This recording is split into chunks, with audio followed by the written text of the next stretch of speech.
नमस्कार, मी वृषाली पाटील बातमीपत्रात आपलं स्वागत करते। सुरुवातीची बातमी आहे, अनेक मतदारसंघात महायुतीच्या तिन्ही पक्षातले मतं एकमेकांना गेली की नाही यावरून चर्चा होत आहेत। याचं कारण म्हणजे काही विधानसभा मतदारसंघात महायुतीचे आमदार असूनही मवियानं मोठं लीड घेतलं। लोकसभा निकालानुसार विधानसभेचं चित्र कसं राहिलं पाहूया हा रिपोर्ट। डबल इंजिन सरकारला तिसरं इंजिन म्हणून अजित पवार भाजप सोबत सत्तेत गेले और ये डबल इंजन सरकार है। अगर डबल इंजन सरकार नहीं बनती तो शायद अगले और कुछ सालों तक क्वेरीज भी सेटिस्फाई नहीं होती और ये कार्यक्रम भी नहीं होते। आता दोन इंजनचं सरकार नाही, माझंही तिसरं इंजन लागलंय त्याला, त्याच्यावर तीन इंजनचं सरकार झालेलं आहे। त्याचा उल्लेख गडचिरोलीला आमच्या मुख्यमंत्र्यांनी केला, आमच्या उपमुख्यमंत्र्यांनी तर त्रिशूळच काढला। डबल इंजिन होतं आमचं सरकार, काम चांगलं काम करत, आणखी त्याला वेग यावा। डबल इंजिनचं काम बघून इकडे अजित दादा आले, ट्रिपल इंजिन झालंय। मात्र लोकसभा निकालात महायुतीची मतं एकमेकांना ट्रान्सफर झाली का अशी शंका विधानसभा निहाय निकाल पाहून येते। महायुतीत भाजपकडे 105 आमदार आहेत, मात्र लोकसभा निवडणुकीत याच 105 पैकी 42 जागांवर महायुतीचे उमेदवार पिछाडीवर राहिले। शिंदेच्या शिवसेनेकडे 40 आमदार। लोकसभेत यापैकी 14 आमदारांच्या मतदारसंघात महायुती मागे पडली। अजित पवारांच्या राष्ट्रवादीचे 41 आमदार, इथेही अजितदादांचे तब्बल 25 आमदार महायुतीला लीड देण्यात अपयशी ठरले। ही गोष्ट महाविकास आघाडीबाबत इतक्या मोठ्या फरकानं दिसली नाही। याउलट महायुतीच्याच अनेक आमदारांच्या मतदारसंघात मविया उमेदवारांनी आघाडी घेतली।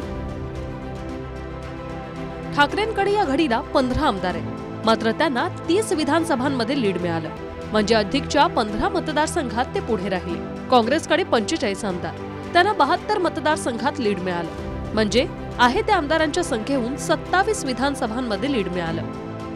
शरद पवारांना त्यांना 52 विधानसभांमध्ये लीड मिळालं, म्हणजे आमदारांच्या संख्येहून जास्तीच्या 40 विधानसभांमध्ये मविया आघाडीवर राहिली। या आकड्यांवरून मवियातल्या 3 पक्षांमध्ये एकमेकांचं मतदान ट्रान्सफर झालं। मात्र महायुतीत तसं घडलं का याबाबत तर्कवितर्क लढवले जात आहेत। आमच्यातलेच काही घटक पक्ष किंवा आमच्यातलेच काही आजी माजी पदाधिकारी यांनी गांभीर्याने न घेतल्यामुळे पराभव झाला। निसटता पराभव झाला असता तर आम्ही मान्य केला असता, पण इतक्या मोठ्या फरकानं पराभव म्हणजे नक्कीच फार मोठा दगाफटका झालाय। भाजपचा उमेदवार कोण ठरवायचा हा शिवसेनेला अधिकार नाही, शिवसेनेचा कोण ठरवायचा हा भाजपला अधिकार नाही किंवा राष्ट्रवादीला नाही। असं करू नका, तसं करू नका, ही जी काही मध्ये थोडी बहुत हालचाल केली गेलेली लोकसभेच्या वेळेला, तशी कोणतीही हालचाल या टायमाला होणार नाही।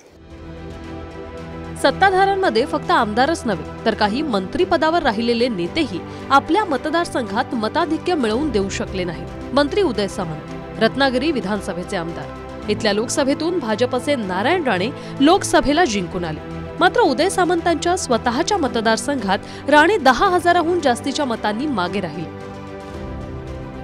मंत्री तानाजी सावंत भूम परांडा विधानसभेचे आमदार, इथे अजित पवार गटाच्या अर्चना पाटील 81,000हून जास्तीच्या मतांनी पिछाडीवर राहिल्या। मंत्री अब्दुल सत्तार सिल्लोडचे आमदार, त्यांच्या मतदारसंघातून भाजपचे रावसाहेब दानवे 27,000हून जास्तीच्या मतांनी पिछाडीवर राहिले। मंत्री संजय राठोड दिग्रसचे आमदार, त्यांच्या मतदारसंघातून शिंदे गटाच्याच उमेदवार राजश्री पाटील 8,600 मतांनी मागे राहिल्या। आमदार यामिनी जाधव भायखळ्याच्या आमदार लोकसभेला यंदा उभ्या होत्या, मात्र त्यांच्याच मतदारसंघात 46,000 मतांची पिछाडी मिळाली। सर्वात धक्कादायक पिछाडी अजित पवारांच्या गटाला मिळाली। अजितदादांचे तब्बल 6 मंत्री आपल्याच मतदारसंघातून महायुतीच्या उमेदवारांना मताधिक्य देऊ शकले नाहीत। मंत्री दत्ता भरणे बारामती लोकसभेसाठी इंदापुरातून महायुतीला 55,000हून जास्तीची पिछाडी मिळाली। स्वतः अजित पवार बारामती 47,000हून जास्तीची महायुतीला पिछाडी मिळाली।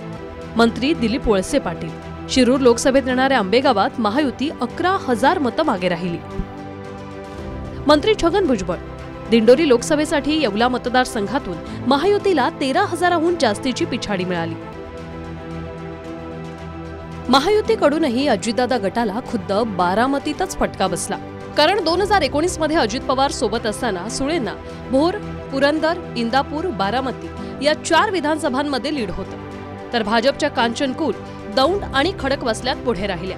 यंदा अजित पवारांसह शिंदेंची सेना आणि भाजप विरोधात असतानाही सुप्रिया सुळेंनी भोर, इंदापूर, पुरंदर, बारामती आणि दौंड या 5 मतदारसंघात लीड घेतलं, तर सुनेत्रा पवार एकट्या खडकवासल्यात लीड मिळवू शकल्या. 2019 मध्ये सुळेंना भोरमध्ये 19,000चं लीड होतं. यंदा त्यांनी 43,000चं लीड घेतलं. पुरंदरमध्ये गेल्या वेळी फक्त 9,600चं लीड होतं. यंदा 35,000हून जास्त. गेल्या वेळी इंदापुरात 70,000चं लीड, यंदा 25,000हून जास्त. बारामतीत 1,27,000, यंदा 47,000हून अधिक. दौंडमध्ये गेल्या वेळी 7,053 मतांनी पिछाडी होती, यंदा 26,000चं मताधिक्य घेतलं. खडकवासल्यात 65,000ची पिछाडी होती, यंदा फक्त 20,000 मतांनी पिछाडीवर राहिल्या. भाजपचेही अनेक बडे नेते मतदारसंघात लीड राखू शकले नाहीत. मंत्री अतुल सावेंच्या संभाजीनगर पूर्व विधानसभेत महायुती 25,000हून जास्त मतांनी पिछाडीवर. माजी केंद्रीय मंत्री रावसाहेब दानवे आपल्याच पुत्राच्या मतदारसंघात 962 मतांनी मागे पडले. भाजपचे रणजितसिंह राणा पाटलांच्या तुळजापुरात महायुती 52,000हून जास्त मतांनी पिछाडीवर. सुधीरभाऊ आमदार असलेल्या बल्लारपूर विधानसभेतच यंदाच्या लोकसभेला 48,000 मतांची पिछाडी मिळाली. विधानसभा आणि लोकसभेचे मुद्दे निरनिराळे असतात. अनेक ठिकाणी उमेदवार पाहून आणि स्थानिक समीकरणांनी मतदान होतं. मात्र ज्याप्रमाणे विधानसभेच्या आमदारांवरून लोकसभेची आकडेमोड केली जाते, त्यानुसार नुकत्याच झालेल्या लोकसभेच्या आकडेवारीनं अनेकांची धाकधूक वाढवली. विक्रम, आ तो गए, जाओगे कैसे? बड़े आराम से. देखिए ये देश 19 हेलो, मैं आ रहा हूँ. और हाँ, भगा कर ले जाऊंगा. सिक्योरिटी! भैया, भाग गए, पकड़ो उनको. हेलो, बोला था ना, भगा कर ले जाऊंगा. विक्रम! एक हिंट तो देते. हिंट. बड़े आराम से. मी तुम्हाला सांगतो, या निवडणुकीमध्ये अजितदादा पवार, पार्थ पवार यांनी माझं काम केलेले.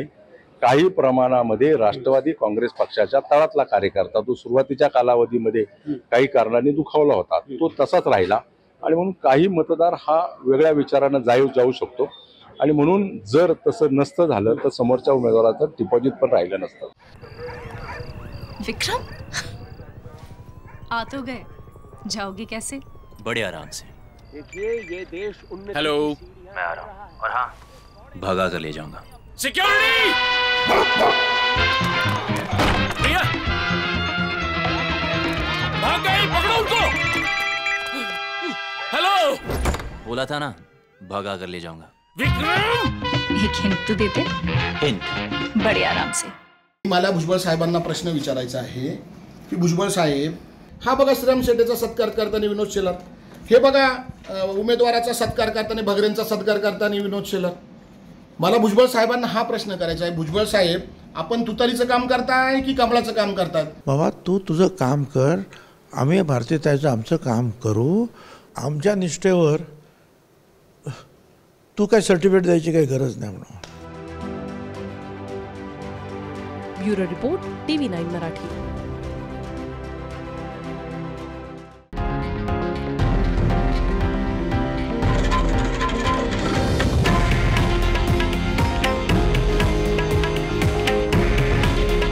हे आहे देशातील नंबर 1 न्यूज नेटवर्क आणि आपण पाहत आहात TV9 मराठी.